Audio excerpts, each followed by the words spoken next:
So it's the next morning and glow stuff's finally dried. It's not gone quite as dark as I was expecting actually. So yeah, I would normally expect that to go a bit darker than it has done, but it might be down to the age of the chemicals that I'm using. I think that tub is quite old. I can't even remember how old it is. Quite old. Anyway, that'll do. That's had 2 coats. So you can see there is a difference. It's done something. So yeah. I'm going to try something a bit different with priming this lot. I'm going to, instead of use red oxide, I'm going to use this black, which is exactly the same stuff, it's just black. Now, the good thing about using the red oxide is that it forces you to put lots of top coat on because the red is quite hard to cover up. Now the black would be easier to go over, but also I may just use it as a top coat. So I'm going to put a couple of coats on here. If I like it, I'll just leave it like that. But if not, I can always top coat over it because it is after all a primer. Now, it's not usually recommended for using a primer as a top coat, obviously, but I have used it with some considerable success because the nice thing about this particular black is it's like a satin, so it's not too matte, and it's nowhere near the gloss that you get from a lot of top coats. I use this on my motorbike. I completely stripped my motorbike, there's a Saga, and rebuilt it from, I shot blasted the frame and built it up, and I did all that painting with this, and with this actual tin, I think, and that's been on there for four years now, and it's fine. I've also done my cast iron radiators in the barn in this black, and they've held out for 3-4 years now, so yeah. So it's put enough coats on it, and you see primer, it can be porous with the, only a couple of coats, but put enough coats on it and you can get there.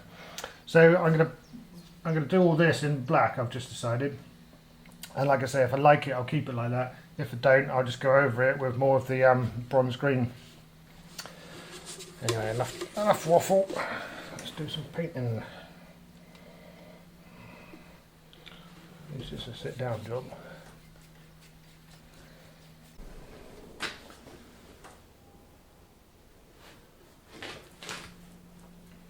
So here's my top tip for the day. When you're painting, make sure that the lighting is as harsh, as brutal as possible. Something I learnt from doing radiators and gates and railings and stuff. Make it really horrible, the lighting, when you're painting, and you'll see all the imperfections in your work, and you can do your best to sort them out. But the payoff is then, whenever anybody's got it in their home, or whatever it is actually in use, it's always going to look better. So.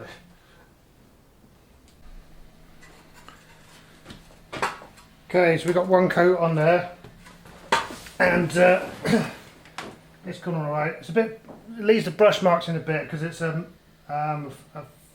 fast drying paint, so it's a bit of a, that is one downside of it.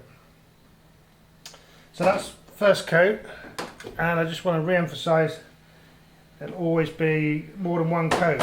You never get anywhere with 1 coat really, and it's trying to, this is a mistake people often make, and I've probably said this before, probably more than once, is people try and do too much on the first coat, or they just try and get away with just 1 coat or something.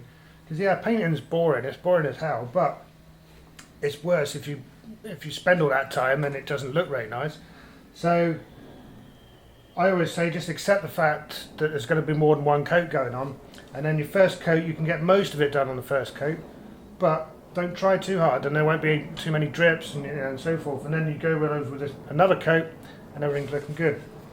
Anyway, what I was going to say is, if you know about Land Rovers, you'll be thinking there is something missing from this dashboard, and here it is, this bit here.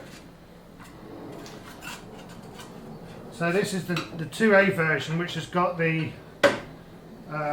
windscreen wiper motor in there, just one, and this rod linkage which operates both the wipers. the year before, so I've got the 66 Land Rover that I had the separate motors on it. So this trim piece should go where are we going? There, and that'll tidy that up a bit. Right, it's time finally to fit the wings. I need to get the wings on before I can do the last bit of wiring and plug in the lights, and obviously there's this side light and indicators that actually sit in the wing, but also on that side there's the washer bottle with the squirty pump for the windscreen washer.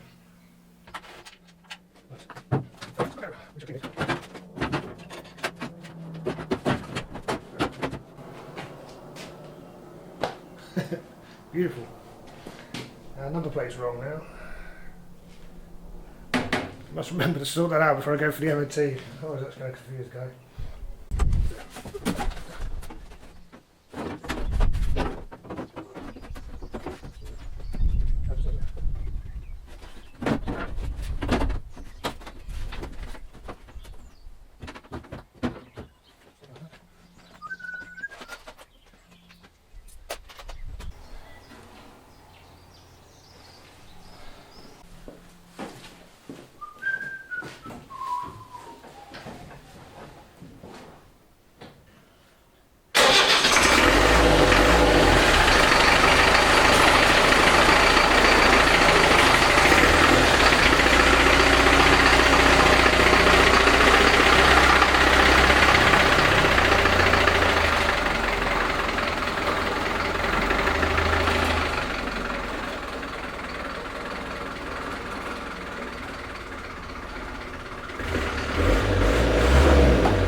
So it's running a bit better. I've raised the tick over slightly, but it's making a weird, it's almost like a misfire. If it was a petrol engine I'd say it's a misfire, but obviously there's no ignition system. But I don't know if you can see the smoke. Every now and again it has a little cough and puff of smoke comes out. So it's not quite running evenly. I don't know why. My suspicion is there's possibly one of the injectors is not working right. I've managed to crack 3 out of 4 injectors to purge them of any air. The injector nearest the front here is all rusted up, so I've soaked that in penetrating oil. Hopefully soon I'll be able to open up. I'm hoping there might just be a little bit of air trapped in there. If not, it's possible that all the time that this engine sat, that one or more of the injectors has gone a bit duff. And it's possible that if I just razz it up and down the road it might clear itself, I don't know.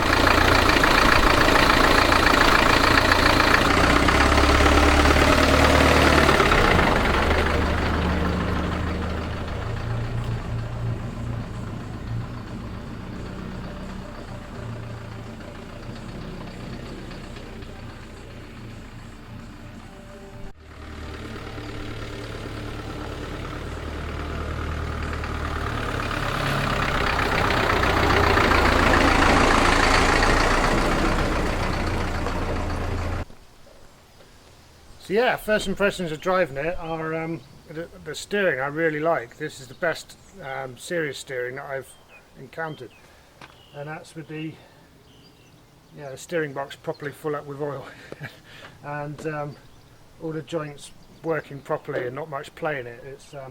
It's quite a revelation. I would say to anyone who's thinking of putting power steering on their series, try sorting out the steering that you've got, and run it on Imperial tyres, not the fat metric ones, and you might be pleasantly surprised.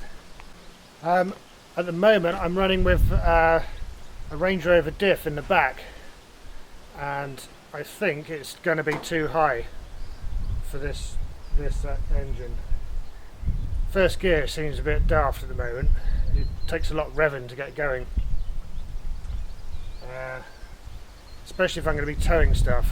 I might need to put the standard diff back in. But yeah, other than that weird cough, it's coming along.